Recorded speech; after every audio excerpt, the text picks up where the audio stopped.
Welcome to Safety Chats. Host Jason Stark, Director of Safety at Baldwin Safety and Compliance, shares decades of aviation experience and a passion for safety, with an emphasis on healthy and robust safety cultures in aviation and transportation organizations. Since 2004, Baldwin has partnered with transportation providers to help pilots, safety managers, frontline teams, and others to integrate, document, and build positive safety cultures in organizations.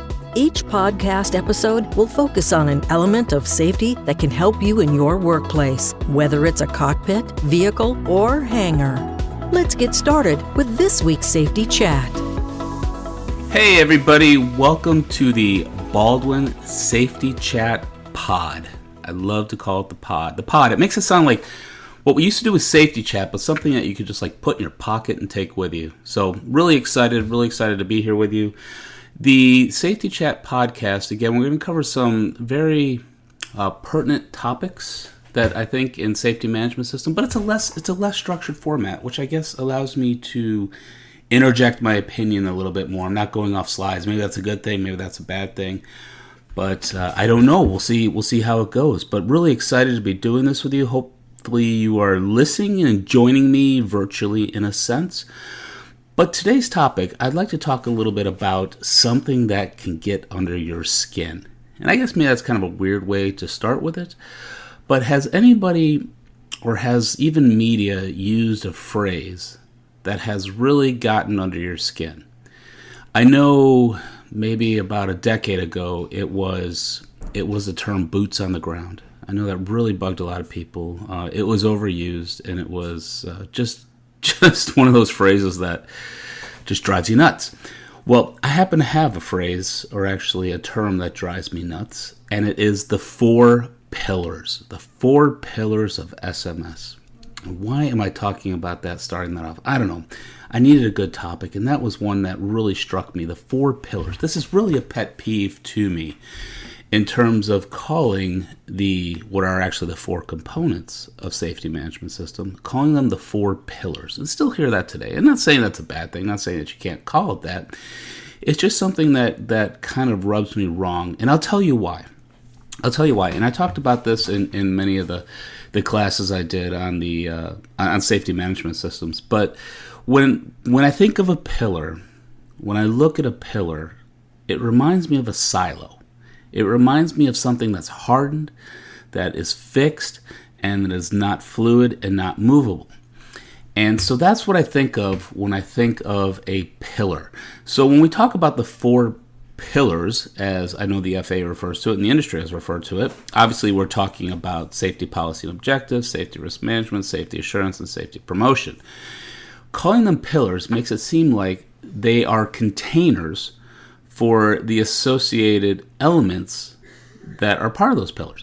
And it makes it seem like it's a very rigid and firm structure. But I'm here to tell you that it's not. That this I guess 4 components and 12 elements is less a structure and more a framework. And I know the difference in that is pretty minute and minuscule, but it's more of a framework. It's more of an idea, a way for you to look at safety, a way for you to view safety management and see the functionality within safety management, rather than looking at it like these are hardened items that need to be absolutely categorized and satisfied within the safety management system. So one word I do want to bring up that's very important in understanding how the components and elements relate is interdependency. So that word is interdependency, meaning that each element within the component, so I'm going to scratch calling it pillars because I told you it gets under my skin, even worse when I say it, but in the 4 components, there are the associated elements. So I think in the first component, safety policy and objective, you have 5 elements. In safety risk management, you have two elements. Safety assurance, you have another 3, 4, I think it's 3, and then safety promotion, you have 2.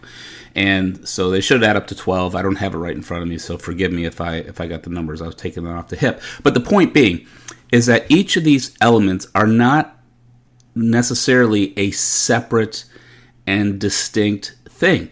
They are interdependent meaning that each one may have a function. It has its own function. It contributes to the management of safety altogether, but each element relies on the other elements in order to do its job. And that's what we see in a system, because it is a safety management system. So it's kind of like saying, I'm going to go back to the components again. It's kind of like saying, like in a hydraulic system, you can't say you have the four pillars of hydraulic pumping, hydraulic transportation, hydraulic measurement. I mean, it just kind of weird. It seems weird, but it's more of a fact that you have these components within the system that all rely on each other to satisfy the aim of that system, which in the hydraulic system, is to, well, in the aircraft at least, it's to move a flight control or actuate landing gear, whatever it might be. But in safety management systems, it's the same. You have these 12 elements working together. They're interdependent in the fact that they work together in order to satisfy the aim of the safety management system. So one doesn't stand out necessarily distinct and containerized, but rather kind of blends into the other elements. So for example, let's take everybody's favorite example: safety performance indicators and targets and safety objectives. So as you will see, that safety performance indicators, as part of safety performance monitoring measurement, are meant to support safety objectives as well as monitor the functionality of risk controls. So here you have your safety policy, or you have your objectives, which is under safety policy objectives, being measured by performance monitoring measurement, which is actually under the component of safety assurance.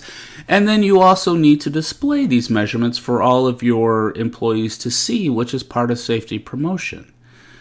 So it gets more fuzzy, I guess, when you put them all together like that to say, okay, this is safety assurance, this pillar in action, this is safety policy and objectives pillar in action. No, that just doesn't make sense. So we have to see the interdependency of these components. They're just guides to help support what you'll be doing every day in safety management. So now, where does this really come into play? And one, it's the perception of safety management. Again, when we look at it as pillars, we're seeing that these have to be distinct things, and then we tend to silo them, and then we don't get the connection between them. We don't understand that it's one fluid path that cuts through all the components to see that, so that we can meet the aim of the safety management system. The other part, too, and more pragmatically speaking, are in the safety management manuals. Now, I've seen a lot of safety management manuals, and they are grouped according to the 4-component 12-element model, which kind of actually plays into this idea of pillars, of distinct separate sections with absolutely no interconnection between any of the other elements and components, or the components and elements of the safety management system. And that becomes problematic, because then when you're reading about safety management, it actually turns more into an academic read rather than a pragmatic or functional read. So when you have your safety management manual structured after the 4 components and 12 elements, you'll probably have a chapter on safety policy and objectives. Then you'll go right down the list, and you'll have, management commitment, and you'll have documented ERP, whatever those elements are. You'll have those all as subsections. And then you get into safety risk management. You'll have hazard identification. You'll have a nice academic read about hazard identification. And then you have another nice academic read about risk assessment and mitigation. And it doesn't actually give the big picture in terms of what you are doing, in terms of what you're doing in everyday work in trying to manage safety for your organization. And that's really what you want your manual to do. You don't want your manual to basically be a copy of, for example, Advisory Circular 120-92C, I think is about to come out, or of the ICAO Safety Management Manual, document 9859 in its 4th edition. You don't necessarily want it to be a read like that, because it's just all academic. It doesn't really talk about what is happening, what is going. And it goes back to that fact that we're trying to group everything into these buckets when, like I said, in actuality, these elements are very interdependent. They all work together in any given job or task that you're going to do in safety management. If you are thinking about upping your safety training, or maybe you are in need of CAM credits for Aviation Manager certification, you should think Baldwin. Visit baldwinvirtualtraining.com to learn more. Now, back to Safety Chats with Jason Stark. So a good way to look at that, especially when constructing your manual, when we want to keep interdependency in mind, is maybe structure your manual by the jobs you're going to do or the things you're going to do in terms of a safety manager. So one example that comes to mind right off the top of my head is actually the notion of hazard identification. Hazard identification is a big thing. You want to have people finding hazards and reporting hazards, and also you obtaining hazards within your organization. Well, as you know, hazard identification can be done through reporting, it can be done through auditing, it can be done through case studies. But the point is that you're writing these as a function you want to perform, rather than having a separate chapter. Okay, this is hazard identification. This is what hazard identification is, with absolutely no mention of what you do, because you've kind of tied your hands, because you have really hard coded that manual again to the 4 components and 12 elements. So when it comes to, for example, hazard identification, and you might want to throw in there risk assessment, you'll talk about you identify the hazard, you assess the consequences associated with the hazard, you risk assess those consequences, you mitigate if needed, and then you put the mitigation, if it's policy or hard mitigation, you're going to have to train it, which is under safety promotion, but that will be under hazard identification, because you're still telling the whole story.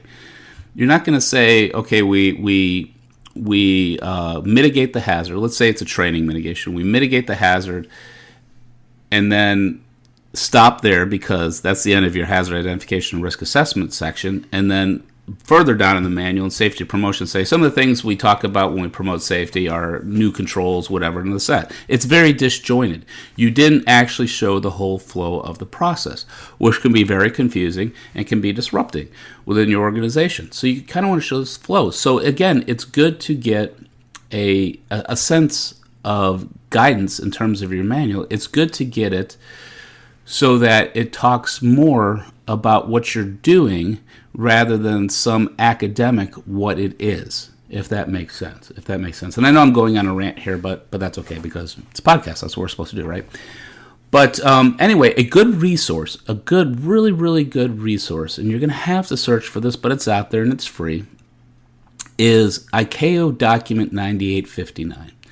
ICAO Document 9859, 3rd edition to be specific. And you're thinking, oh no, now we're going old school because everything's 4th edition, we're all new. And no, that's not true. And one of the things that was kind of troublesome about going to the 4th edition, and I had the honor of working with the Safety Management Panel at ICAO in developing the 4th edition, but some of that really good guidance material that was in ICAO 3rd edition was lost. It wasn't transferred forward. And one specific section, I think it's an appendix to Chapter 7. Again, I don't have it right in front of me, but you can look it up. But when we look at safety management systems, it's safety management system for operators in the ICAO 9859 3rd edition. When you look at establishing or implementing an SMS, there's an appendix to that chapter that talks about your safety management manual, and it gives a suggested framework, or a suggested, I guess, structure for your manual. And that structure is excellent because it is not structured around the 4 components and 12 elements. You don't see like Chapter 1, safety policy objectives, Chapter 2, safety risk management, and so on. You actually see a structure that talks about the things that need to be done in safety management. So, for example, like a chapter alone on safety training, because that is important. Now, normally we'd see safety training buried under a chapter called safety promotion, but safety training is actually its own thing. And safety training does have other components, or pieces of other components, for lack of a better term, instead of pieces of components. That doesn't really make sense, but it has characteristics or attributes of other components that play into safety training. But that's the point. We're not trying to fit what we do into this kind of jigsaw puzzle called 4 components, 12 elements, or as FAA says, again, get under my skin, 4 pillars. But what we're doing is we're saying this is what we do, And this is the 4 components and 12 elements at work in what we do, if that makes sense. So I encourage you to take a look, to go into New Year's resolutions. Since, I'm not sure when they're going to release this, but since hopefully it is right after New Year's, but let's make a New Year's resolution. Even if this is in June, you can have New Year's resolutions because we're adults, we can do whatever we want, right? So a New Year's resolution for you is to take a look at your manual and say, does it make sense? Does it make sense? Does this really talk about what we do? Or are we just trying to silo the elements of the components because that's how we think of it? We think of it as pillars, when actually, are we really honoring the interdependency of these components? I like that term. Are we honoring the interdependencies of these components? And are we actually writing what we're doing in terms of safety management as a one singular flow from cradle to grave? And I think that's really important. And at the very least, as a result of this podcast, if you could just scratch your head about it and think, what does that interdependency really look like? What does it mean that you have a function and all the components and elements are playing into it? Then that would be a win, because that is so incredibly important. Because a lot of times, and that's where I think a lot of the scaling issues come into play. A lot of the scaling challenges, when we have these small flight departments say, no, this these 4 components, 12 elements, this is for the big airlines. And what we're missing the fact is that we're all doing the same things to reduce risk in our operations, whether we're a 1-person flight department or we're a 100-person flight department. We're all doing the same things. We're trying to get out there, find out the things that can hurt us, mitigate that, and then determine, is the mitigation working? And then have the training so that we know how to do this. And there's other things associated, but we're all doing that. We are all doing that. Large organizations to a more in-depth, probably, or more complicated scale than the smaller operators. But the point is a small operator, as an example, if a small operator after a flight just sits down, even writes on the back of a napkin, say, these are the things that kind of did not go well, takes a moment, assesses it, and says, you know what, I need to do something about it because that's my policy. I want to do something to make myself better. They do that, and then once they do that, they put it into their new SOPs or whatever it may be in order to reduce whatever the issue was. And then they train themselves on the new procedure. And that could just be simply saying, okay, this is what we're going to do next time. And then they maybe write it up and make it formalized. Like I said, you've pretty much covered quite a handful of the elements in safety management right there in a very simplistic procedure. In a very simplistic process, I guess would be the word I would want to say. So these things need to be kept in mind. So it's that notion, again, of getting out of the headspace of 4 pillars and these hardened pillars that don't talk to each other, but more look at it truly as a system that has these major components, and in the major components they have these elements that kind of do the work. And these are meant to support what it is that you are going to do in everyday operations. So having said that, hopefully I didn't confuse you more. But hope you had a little bit of a learning experience there is what I'm hoping for. Go check out ICAO 9859 3rd edition. Go look for that appendix. It is free. You can go on Skybrary and grab it. But go check it out. Take a look at what you're doing now. See if it makes sense. And see if you need to actually write it or rewrite it. And nobody wants to rewrite their manuals, I know that. But see if you can just start structuring your manual so that it makes sense to you in what you're doing, rather than making sense and being true to a hardened structure or hardened framework. So with that, I want to say thank you so much for joining me. And we have more of these coming, so I'd love your feedback. Like anything, continuous improvement. We'll get better as we go on, as we talk about other things. But again, thank you for joining, and stay safe. This podcast is brought to you by Baldwin Safety and Compliance, the leader in safety management for the transportation industry. Since 2004, Baldwin has been providing state-of-the-art solutions and 24/7 support to the aviation and transportation industries. Baldwin's clients include all sizes and types of transportation operators. Baldwin provides safety and related business services to commercial and non-commercial transportation operators, medical transporters, FBOs, MROs, airports, flight schools, UAS operators, firefighters, OEMs, ground transport operators, and others. Visit baldwinsms.com to discover how Baldwin can enhance your organization's safety program.